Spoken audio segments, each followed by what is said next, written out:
Oi, gente. Eu estou aqui com Leonardo Sakamoto, jornalista, professor de jornalismo da PUC São Paulo e conselheiro do Fundo da ONU contra o Trabalho Escravo.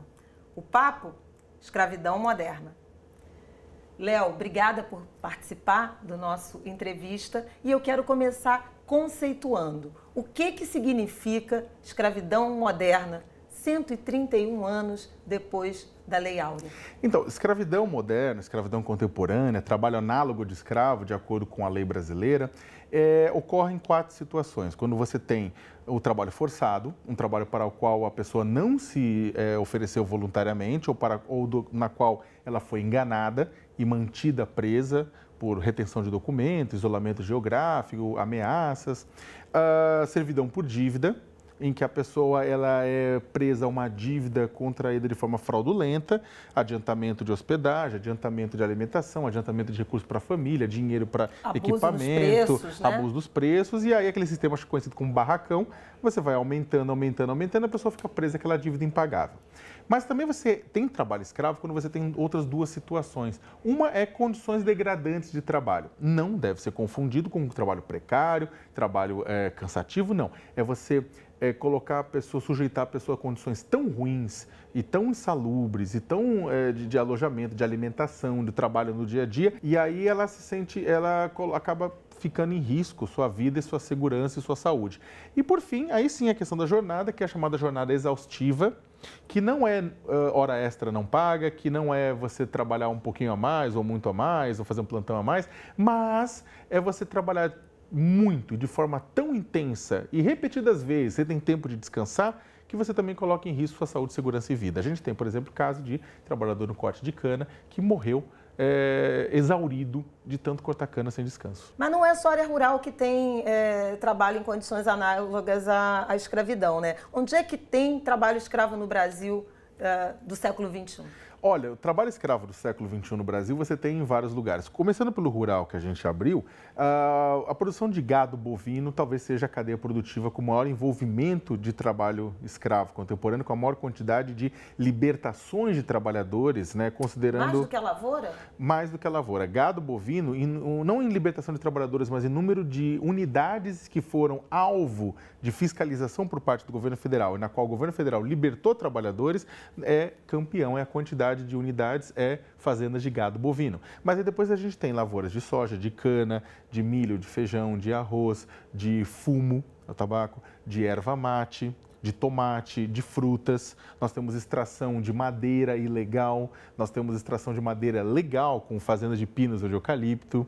Nós temos também construção civil, tanto na região rural, com a construção de hidrelétricas, de linhas de transmissão, mas também urbana, com obras de casas populares, de fábricas, de bancos e por aí vai. Nós temos o quê? Oficinas de costura que oferecem de forma exclusiva ou não para grandes varejistas de roupas que encomendam essas roupas para esse pessoal, se conectando a eles, sendo responsável por aí. Nós também temos trabalho escravo no comércio, né? Temos trabalho escravo na alimentação, né? Ou seja, restaurantes e bares que escravizam também. Nós temos escravização de pessoas em bordéis, em prostíbulos, em caso de prostituição, e em várias outras atividades. Pois é, quer dizer, a gente está tratando de atividade rural, de agropecuária, de indústria e de serviços. Quer dizer, é transversal. Todos né? os setores da economia. Todos os setores da economia. Há alguma região geográfica que concentra mais números de episódios de libertação de trabalhadores? A região da Amazônia Legal, que ela pega a região norte, um pedaço da centro-oeste, um pedaço da região nordeste, Maranhão, é a recordista de casos de trabalho análogo de escravo. O estado do Maranhão é, digamos, historicamente o principal fornecedor de mão de obra análoga de escravo. O Maranhão é um estado rico, muito rico em recursos naturais, em água, em clima. Ele está no Cerrado, ele está na Amazônia, ele está numa posição estratégica para o mundo, só que ao mesmo tempo, por conta de estar próximo de áreas de expansão agropecuária, Amazônia e Cerrado, os trabalhadores acabam sendo sugados para trabalhar nesses lugares. Tem uma correlação também com a formação, com a escolaridade da mão de obra, o tanto que esses trabalhadores são não instruídos e de baixíssima renda? A baixa formação educacional, ela tem uma relação muito grande. Eu fiz um trabalho, uma pesquisa anos atrás, junto com a Universidade de Manchester, né, para tentar entender um pouco o perfil educacional e como funcionavam esses processos. Você vai pegar muitos dos escravos libertos, muitos dos trabalhadores escravizados que foram libertos pelo governo, eles trabalhavam quando criança e quando você vai perceber, eles trabalhavam e não estudaram. Então você tem uma quantidade muito grande. A relação foi se prolongando, exatamente, né? É o trabalho infantil gerando trabalho escravo. Né? Ou seja, o Estado deu as costas para o trabalhador, para a criança, e depois vai ter que herdar um trabalhador que está totalmente disfuncional, que está sendo escravizado, está sendo explorado no sistema. O interessante é que, se você for pegar os dados, e há muitos dados com relação a isso, os trabalhadores que são escravizados estão principalmente na faixa de 18 a 44 anos, são homens. Né? Isso sem contar a questão da exploração sexual. Estou falando para o trabalho escravo, para a exploração econômica. Okay. Assim, a maioria são homens. E só que você vai pegar um número, uma quantidade muito grande de analfabetos ou analfabetos funcionais, que pode ter estudado 4, 5 anos e pode saber ler e escrever, mas não sabe o que está lendo e não sabe o que está escrevendo. Ou seja, não sabe exercer plenamente sua cidadania. Não sabe, não consegue, né? A gente está falando de servidão por dívida, é um exemplo, né? Que está mal informado, acaba capturado, né? Acaba capturado por causa dos cálculos, acaba enrolado nesse processo, né? Então, o que acontece é que, para você combater o trabalho escravo, é claro, tem todo o processo de você apurar denúncias, resgatar pessoas, obrigar pagamento de salários e direitos atrasados, processar trabalhisticamente pedindo compensação, processar criminalmente pedindo cadeia para quem se utiliza esse crime, causar problemas, causar um impacto para quem lucra com esse tipo de exploração, para que ele não volte a explorar essa mão de obra, mas isso é quase uma punição a posteriori. A gente precisa investir também bastante na prevenção. Ou seja, é impedir que essa pessoa seja escravizada. E aí você deu a chave principal, educação. Tanto daquela educação que conscientiza a pessoa a respeito da sua cidadania e do seu papel como trabalhador e do seu lugar na sociedade. Educação cidadã. Exatamente. E a educação profissional, que é fazer com que a pessoa possa exercer a plenitude dos seus dons e dos seus potenciais de forma a que ela não seja explorada, porque ela é simplesmente um instrumento descartável de trabalho. Por exemplo, no Haiti, nós temos uma figura, né, de exploração muito comum, chamado reste avec, que é o ficar com, né, na tradução literal, que é literalmente aquela coisa que acontece também em algumas regiões do Brasil, que é você pegar para criar, normalmente uma sobrinha, uma prima, e aí você pega para criar, só que você não está dando para ela as mesmas oportunidades dos seus filhos. Né? Essa pessoa é uma escrava doméstica na prática. Nem sempre é uma escrava doméstica, mas muitas vezes acaba caindo nessas condições. No mundo inteiro acontece isso. Acontece isso na Europa, acontece isso no Haiti, acontece isso na Ásia, na África. No Brasil também acontece. O Brasil tem um déficit de fiscalização para trabalho doméstico, para trabalho escravo doméstico. E você não consegue fiscalizar porque tem a questão da inviolabilidade do lar. Entendeu? Então é o seguinte, uma coisa é você meter o pé na porta, com todo respeito, não é o pé na porta, mas você dá licença, estou entrando, e verificar uma empresa, para verificar se uma fazenda, uma empresa, uma indústria tem trabalho análogo de escravo ou qualquer outra forma de superexploração do trabalho. Só que quando o trabalho é realizado na sua residência, tem questões da violabilidade, tem juízes que permitem, mas aí demanda uma autorização judicial prévia, provas, um monte de coisa para que isso aconteça. Então, existe esse trabalho doméstico que escraviza principalmente mulheres, está na sombra. Tem um perfil étnico-racial? Tem. E aí tem uma coisa que é uma pegadinha, né? Eu já escrevi muito sobre isso, eu fui criticado muitas vezes que as pessoas falaram, não, mas você falou isso. Eu falei, não, é que entender, acho que duas coisas são importantes. A escravidão que acontecia no Brasil, primeiro ela foi indígena, prioritariamente, e depois ela foi de africanos que foram obrigados a cruzar o Atlântico, né, que foram sequestrados, trazidos para cá para serem vítimas de exploração. O que acontece é que, ou seja, a escravidão naquele momento, por 300 anos, a escravidão tinha cor e era negra. A escravidão hoje, ela tem cor? Sim, ela continua negra.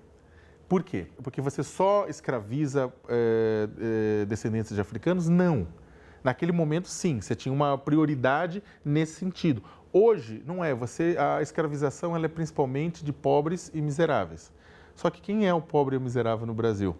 Esse é o ponto. Claro, por quê? Porque as dimensões da exclusão, elas não foram atacadas, combatidas. Por conta de uma herança mal resolvida de um 13 de maio de 1888, que na verdade nunca garantiu inserção cidadã, inserção clara, inserção produtiva, né, para uma camada gigante da população, você, na verdade, obrigou essa camada da população a procurar subempregos, né, a vida inteira e por gerações. Então, na verdade, o fato de que você você liberta mais trabalhadores negros, bem mais do que a proporção deles na sociedade brasileira, né, mostra que aquela herança de 1888 ainda não foi resolvida. Então é muito triste quando a gente ouve algum governante dizer que não tem relação nenhuma, que não tem culpa nenhuma pela escravidão do passado. Isso é uma ignorância, porque todos nós temos responsabilidade por isso. Eu queria te perguntar sobre estrangeiros, porque nas condições análogas à escravidão moderna em área urbana, tem muito boliviano, trabalhadores de países vizinhos ao Brasil que também estão submetidos às piores condições de trabalho. É isso? Tem. Em São Paulo nós temos muitos bolivianos, peruanos, paraguaios trabalhando em oficina de costura. Nem todos os casos, é claro, que trabalham em oficina de costura é trabalhador em situação análoga de escravo, mas muitos dos libertados são dessas nacionalidades, né? E é claro que é aquela coisa, quando você estabelece uma comunidade que já trabalha em determinado setor econômico no Brasil, essa comunidade começa a chamar outros dos seus em outro país. Então, traz um primo, traz uma tia, traz o conhecido, o que não significa que eles não vão ser explorados e não vão ser muitas vezes escravizados. Vão. Mas não só latino-americanos. Por conta das crises de terremoto, de furacão, crises econômicas no Haiti, nós tivemos toda aquela leva de haitianos que entraram via Acre e acabaram vindo trabalhar aqui. E muitos acabaram escravizados. Teve casos na construção civil em Minas Gerais e no Mato Grosso de libertação de centenas de haitianos. Também tivemos agora, com o absurdo que está acontecendo na Venezuela, né? Nós tivemos a situação econômica e tudo que está acontecendo lá, temos um êxodo, né? Temos milhares de venezuelanos que vêm tentar a vida na América do Sul e também acabam sendo explorados. Também já houve libertação de trabalhadores envolvendo bolivianos, né? Mas também o fluxo ele não é só desses lugares. Temos senegaleses na África, temos refugiados no mundo inteiro.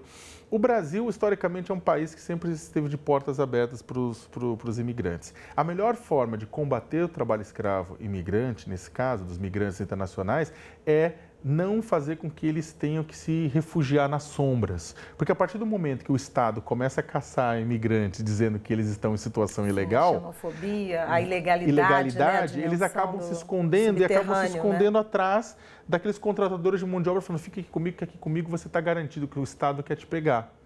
Então, se você, na verdade, transforma esse trabalhador que está gerando riqueza, que está comprando produtos, que está pagando indiretamente impostos para o país, se você trata ele como um bandido, ele vai se refugiar atrás de outro bandido, na verdade. Então, você tem que, na verdade, tratar isso de peito aberto. Lembrando, é claro que os tratados internacionais que o Brasil assinou, como o Protocolo de Palermo, garantem que os libertados da escravidão não devem ser deportados. Leonardo Sakamoto, muito obrigado por participar do nosso entrevista. Eu que agradeço o convite. E aí? Gostou? Quer ver de novo esse programa? Quer ver os outros da temporada? Futura Play. Até a próxima!